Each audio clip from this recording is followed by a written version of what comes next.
Сәлеметсіздер ме? Әңгіме сүйер тыңдармандарым. Каналыма тіркеліп лайк басып, әңгіменің соңына дейін тыңдап, қолдап отырыңыздар. Ол мені сен деп атымды атап, теріс айнала құлшылық ете бастады. Спирттен бе, жоқ мына келіншектің әңгімесі ме? Басым әңкі-тәңкі. Миы қауашағының арасына мың сан құмырсқаны өргізіп жібергендей әптер-тәптерім шықты. Ол өксіп-өксіп, қап-қара шашы жайылған қалпы, екі иығы селкілдеп жылап отыр. Бір адымдай жердегі оған бірдеңе айтайын десем, тілім күрмеліп, барайын десем, зіл-зәл болып, қозғалмаған күйі мелшиіп қаратас болып қаттым да қалдым. Сен мені жеңіл жүрісті жаман қатын деп ойлап отырсың ба? Менің жан дүниемді, қатпар-қатпар қилы-қилы қасіретке толы өмірімді түсінеді-ау деп, саған бәрін айтып отырмын. Адамгершілік, ол да ерлік. Ұлан жан, мен саған қара күйе болып жабысып қалмаймын. Мүмкін, кейін кездесем де бас шұлғып, амандасқаннан ары бармайым. Бар құпиям өзімен бірге кетет. Сен ауданның маңдайына сыймайсың. Астанаға алысқа кетесің. Құлашыңды айға сермейсің, кеудеңді алатауға теңейсің. Жұлдыздармен сырласатын, жаның нұрға толып, биіктеп кетесің. Содан мен бір ұшқын сәуле алып қалдым мына боранды түнде. Сол сәуле мәңгілік мені қуаттандырып, жан әлемімді сәулелендіріп, кеудемді жап-жарық етіп тұрады. Мына айдалада кездескен жылқышының келіншегі пештегі жанып жатқан сексеуілдің қып-қызыл шоғына қадала қарап толқи айтқан осы бір сөздері миымды найзағайдай осып өтті.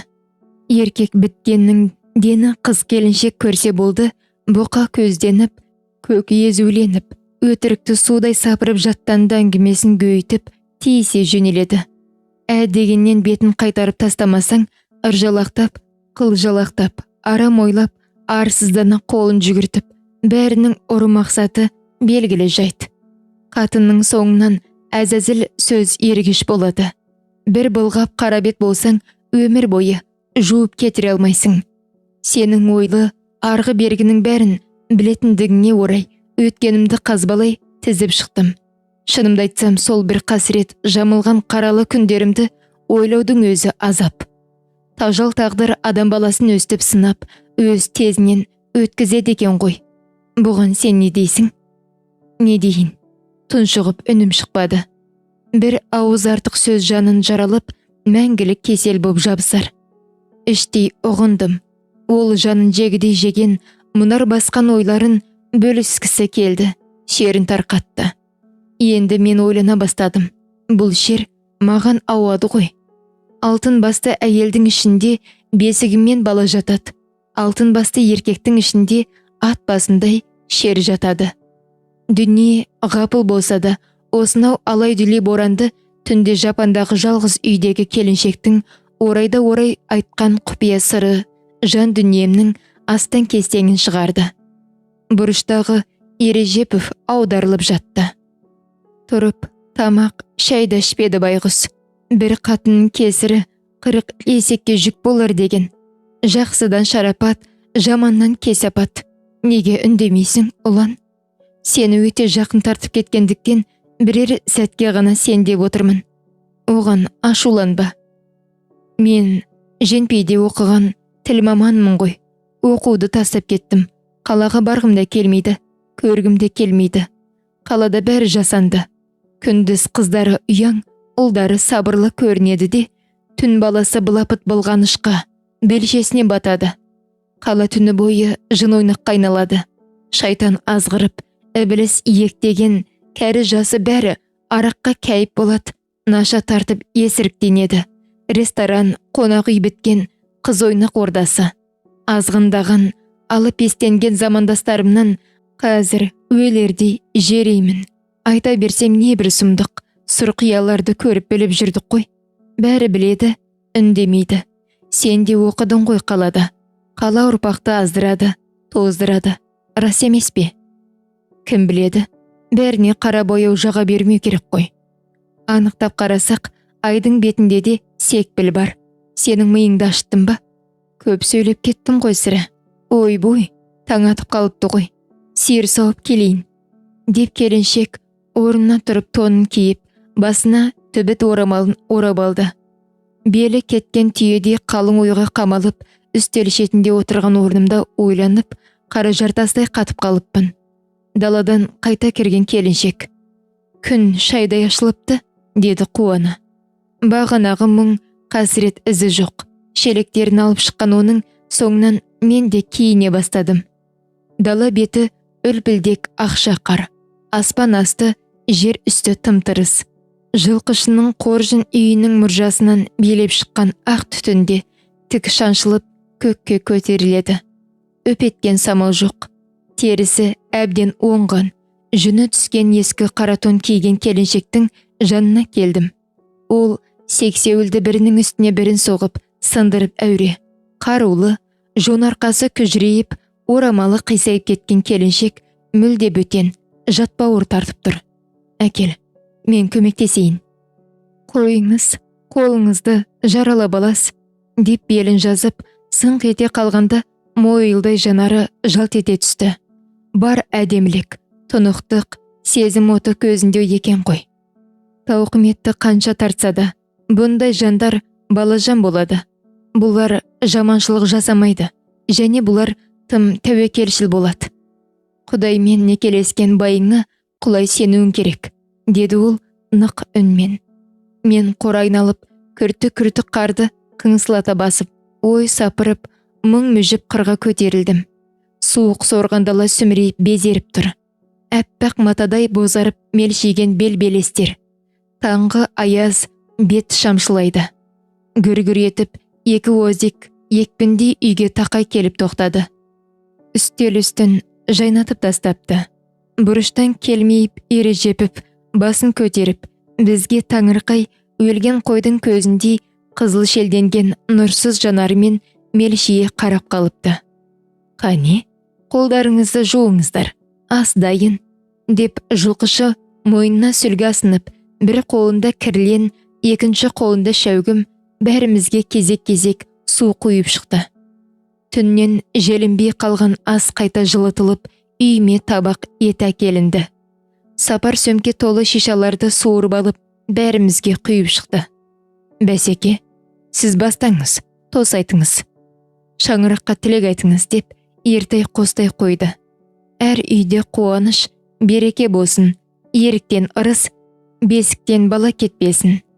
Келіншек нұрлана жымиды да, түрегеліп келіп өзі стакан қағыстырды. «Әй, бәрекелді, тауып айтылған сөз. Қане, алып қояйық», деп Бекболов өзі бастап, жылқышы қоштап, стақандарын көтеріп алып тастады. Ережепов жалаң аяқ жылан басқандай, тыжырына 3-4 бөліп, лоқсып барып әрең тауысты. Ертай ішкен сайын өңденіп сала беретін сал сері дерсің. Осындай той думанның гүлі, шаршау дегеннің ізі білінбейді. Бас зоотехник екі рет тартқаннан кейін көпіріп сөйлеп жүріп берді. «Сіз бекер ішпейсіз, мынандай алапат суықты ішпеген адамға кесел жабысады ғой», деп араққа біраз мадақ арнады. Бәрімізді шетімізден мақтап көтермелеп сөз берді. Дастархан басындағылар әңгімесі созылып, Ережеповтің масая бастағанын көріп, «Қой тұрайық, баратын жерімізге барып көріп қайтайық», дедім. «Басеке, онда мынаған көз салып жіберіңізші», деп Бекболов қолыма қағаз ұсынды. «Бұл не? Акт қой». «Қандай акт?» «Ұлан Керімбекович, қарап шығыңыз. Акт дұрыс жазылған ғой», деп Ертай дидары ашылып, сүлгімен терін сүртінді. Бекболов төтесінен тартты. «Басеке, мына шаңырақта мына озат жылқышы, Сапармен Гүлия келініңіздің ақ дастарханында таңғы ас үстінде актіге қол қойып берсеңіз». «Әй, бәрекелде, тауып айтылған сөз.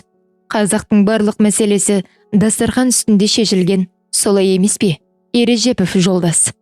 деп көзі кілмейіп әзір отырған рай сельхоздың бастығын түртпектеді. Так точно, солай, қайда мен қол қояйын?» деп Ережепов қолын созды. Әне міне дегенше екі жерге қолын қойып та тастады. Бекболов Еркінсе ертайға да дереу қол қойғызды да қағазды маған ысырды. Сіздер қызықсыздар, әлі өлген бір жылқыны көрген жоқпыз. Қалай қол қоямыз? Көресіз, көрсетеміз. Тек мына жерде документті дұрыстап алайық. Бәрібір үкімет Гострах арқылы құнын қайтарады. Ұлан Керімбекович, қол қоя салыңызшы. Бас зоотехник қаламын тыққыштап қоймады. Керілген жіп жұқа жерінен үзіледі. Шартта шұрт тарс ашуланып, бұрқан тарқан болып шыға келдім. Тоққа түскен жылқылар қайда? Оның бәрі асыл тұқым, өте қымбат мал. Көрсетіңдер қане. Ағатай, жағдай осылай болып қалды. Түсінесіз ғой? Деп жылқышы жыламсырап қолыма жармасты. Ағатай, мен құрып кетем ғой. Жасы менен үлкен болса да, мені ағатайлап, жалпақтап жалынып, жалбарынып тұр. Менмен бірге бәрі өре түрі келді. Жапатармаға жармасып, жалынуды. Тек келіншек қана сол отырған орнында мелшейіп қатып қалыпты. Ойбай-ау, түк көрмей 27 бас асыл тұқымды жылқыны өлді деп қол қою қылмыс қой. Әй, сен не қып отырсың? Күйеуің сотталып кетеді ғой. Қайныңа тоқтау айтпайсың ба? Деп Бекболов жылқышының келіншегіне әкіреңдеді. Жоқ, Сапардың түк күнәсі жоқ. Директор екеуің бәрін қырғызға саттырып жібердіңдер. Бізге бәлені жаппақсың ғой. Әй, сапылдаған қатын, жап аузыңды. Уыздай жас жігітті айналдыра алмапсың. Осыдан бір бәле шықса, ана Рославл совхозының жылқышыларындай күйеуің түрмеде шірейді. Аяғына жығыл қане, қайныңның жіберме. Келіншек үн-түнсіз жылап қалды. Ережепов отырған орнында қисайып ұйықтап кетті. Гострах бастығы жалаңбас күйі далаға бірге шықты. Жылқышы мен бас зоотехник екеуінің жалынғандарына қарамай, қолдарын сілкіп тастап, партияны алдап, мемлекет малын талан-таражға салғанды көрсетем сендерге, деп машинама мініп тартып кеттім. Парткомның бірінші секретарының алдына барлық істі жайып салдым. Құрышанов әбден разы болғандығы соншалық, келесі партконференцияда сені бюро мүшесі етіп сайлаймын. Мына нарконтрольдің ісінің сөзінің де берекесі жоқ. Жарайсың. Нағыз коммунист міне осындай болу керек. Ертең сағат 2-де бюро өткізем. Сен хабарлама жасайсың. Жақсылап дайындал. Совхоз директоры парторг бас зоотехникті шақыртамын. Калинин совхозының кекеш директоры жер баса алмай шіреніп жүруші еді. Қолға түстің бе әйтеуір, деп алақанын ысқылап қойды. Қоғам малын құртқан олардың ертең көздеріне көк шыбын үймелетіп, партиядан шығарып, жұмыстан босатып, ісін прокуратураға бергіземін. Әбден ісіп-пісіп кеткен ғой. Шіркін, партияның өкілдерінің бәрі сен сияқты принципті болса ғой. Баяғыда коммунизм орнар еді. Құрышанов ана мұнауға шешіліп, ішін алдырмайды. Айбарынан ашуынан ығып, көзіне түспеуге тырысып, қашып пысып жүреміз. Міне, маған бүгін ықыласы бөлек, көңілі дария. Түннің бір уақытына дейін қадалып отырып хабарлама жаздым. Бюрода нақты фактімен айтпасаң, көп сөзділікті көтермейді. Калинин совхозындағылар шыбын шаққан құрлы қорықпайды. Өтірікке әбден машықтанып алған, еттері әбден өліп кеткен. Бұл қылмыс қой, өте ауыр қылмыс. Енді өздері сазайын тартсын. Басқаларға сабақ болады. Ертеңгісін ертереп бірінші секретар шақырды. Жазған хабарламамды көрейін деген ғой, деп алып ұшып бардым. Есікті алдында сары шашты бұлдырықтай хатшы қыз. Бірінші өте ашулы, деп құлағыма сыбырлады. Жүрегім зырқ ете қалды. Тасып тұрған көңілім су сепкендей басылды. Ішке қорқа-қорқа кірдім. Ақ бурыл тарта бастаған шашын сілкіп қойып, көзілдірігінің астымен сұстана қараған Құрышанов жауар бұлттай түңіреңкі. Апалақтай барып, алдына отырады алмай, қақиып тіке тұрып қалдым. Бүлдірдің ғой бәрін. Бас зоотехникпен жылқышыны қорқытып, тілдегенің не? Тірі болсам директорды құртам депсің ғой, рас па? Сен үшін менің естімегенім жоқ. Облыс басшысы Көбелеков жер жебірме жетіп боқтады.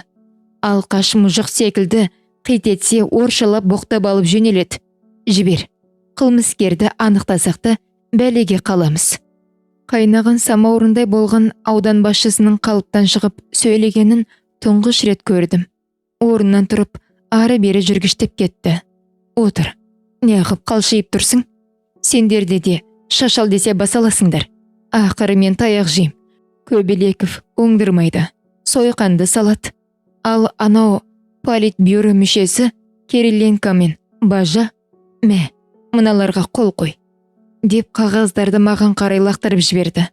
Олар өлген қарғаның қанатындай жайылып қызыл кілем төсенген паркет еденге қалықтап түсті. Дереу жинап қарасам, кешегі өзіме әкеп берген актты. Неменеге көзіңді бағжандатасың? Қол қой қане. Түсінбедім, жолдас Құрышанов. Ол тарс етіп, бомбада жарылды. Әлі көзін ашпаған сен күшік неге түсінесің? Сен әлі піспеген жұмыртқасың. Сені тым ерте редакторлыққа қойыппын. Саясаттан жұрдай, дым білмес сендейлер түбімізге жетеді. Әй, жетесіз, саған не айтып отырмын? Калинин совхозының ана кекеш, су мұрын директоры, мен Көбелеков екеуі. Институтта бірге оқыған. Тіпті жатақханада бір бөлмеде бірге жатқан кәтті дос дейді. Түсіндің бе, Суми? Жыланның аузына саусақты салмайды. Енді жетті ме жетеңе? Түнде Көбелеков звондап, тас талқанымды шығарды. Зіркілдеп, талай кемшіліктерді айтып құртамын, жоямын деп әкіреңдеп тілдеген-ай.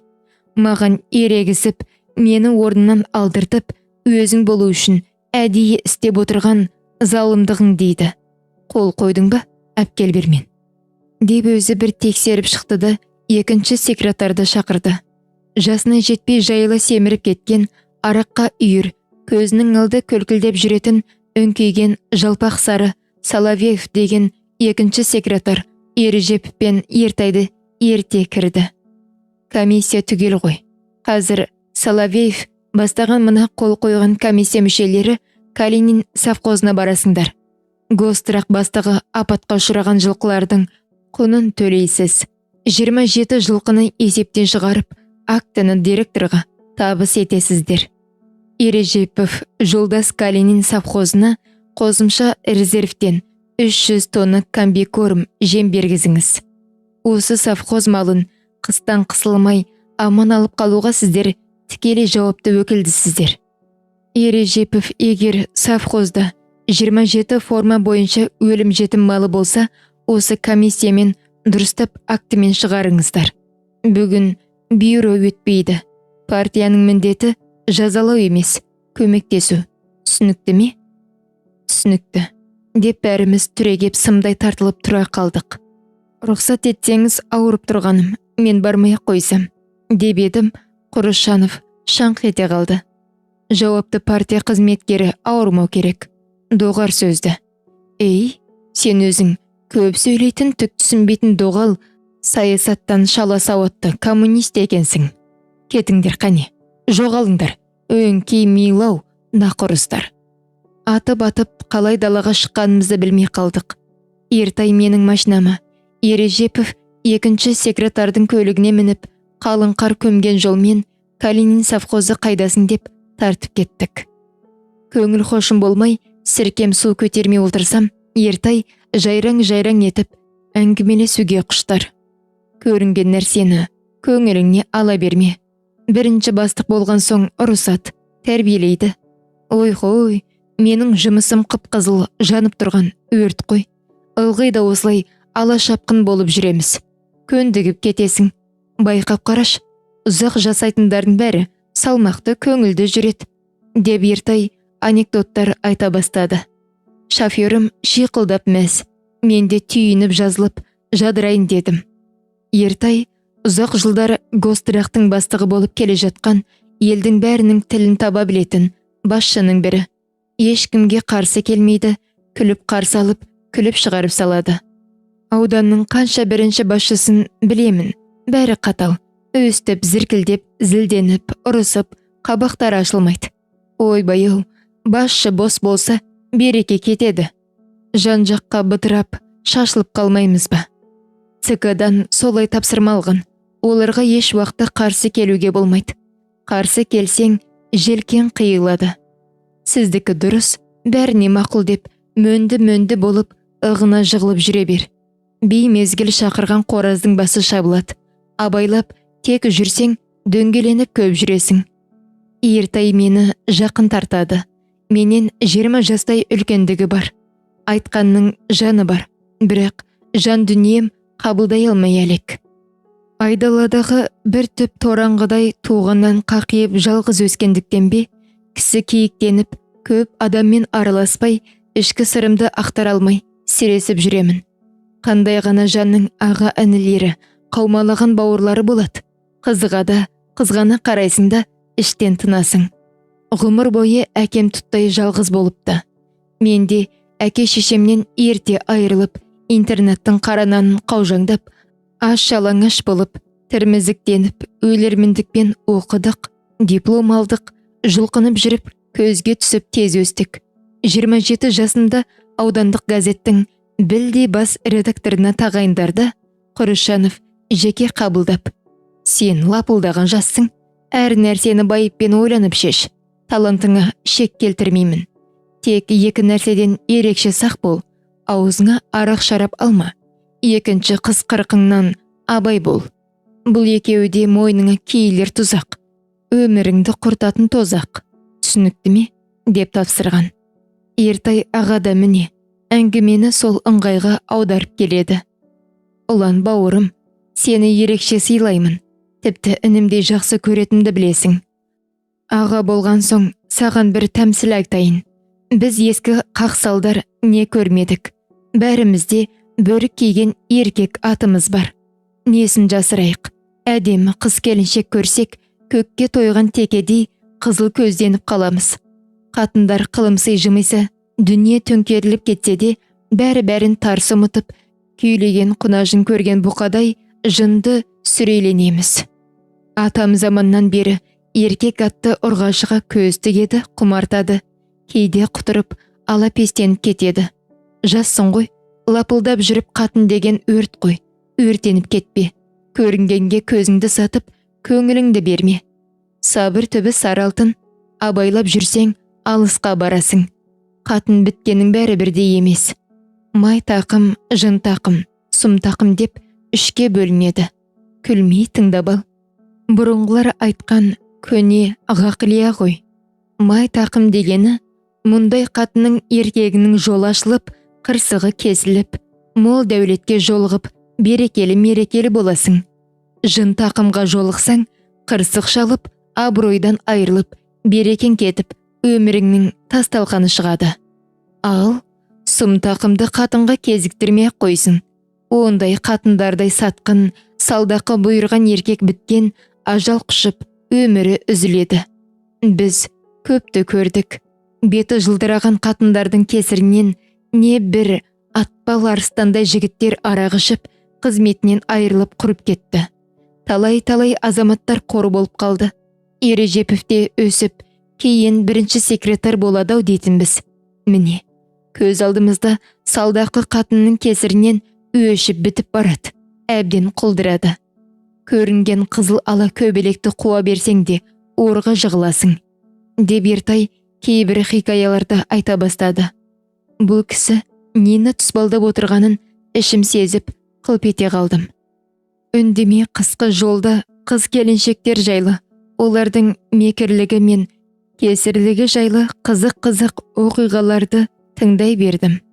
Әппақ қар көмген ауыл ортасындағы совхоздың егі қабат кеңсесі алдында бізді жап жаңа бұлғын жағалы, қызыл тон киген директор. Құрметті өкілдер, қош келдіңіздер, деп түк болмағандай, моншадан жаңа шыққандай, буы бұрқырап, жылмия күліп қарсы алды. Әңгіменің соңы. Каналыма тіркеліп лайк басып әңгімені қолдай отырыңыздар.